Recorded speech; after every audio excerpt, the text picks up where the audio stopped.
salah satu kelebihan yang paling ketara ada pada sabit sawit conglet adalah kebolehan untuk melaraskan sikal. Okey, jadi dia boleh pergi sehingga 110 cm berbanding yang lain. Okey, kalau kita boleh lihat di sini, jarak kebolehan untuk dilaraskan sabit sawit palm one adalah daripada 0 cm hingga ke 11 cm ataupun 0 mm hingga ke 110 mm. Kelebihan seterusnya yang ada pada sabit palm one adalah safety screw ataupun dikenali sebagai secondary locking mechanism.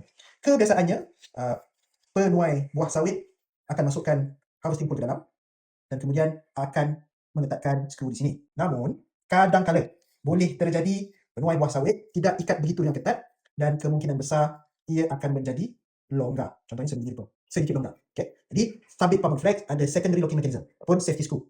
Yang mana skru ini perlu diketatkan. Dan sekarang dia sudah lebih ketat.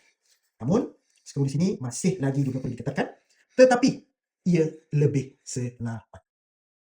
Kedalaman sickle holder untuk dimasukkan galah adalah sebanyak 100 mm berbanding dengan brand-brand yang lain sekitar 80 mm sahaja. Namun kami 100 mm, lebih dalam, lebih stabil.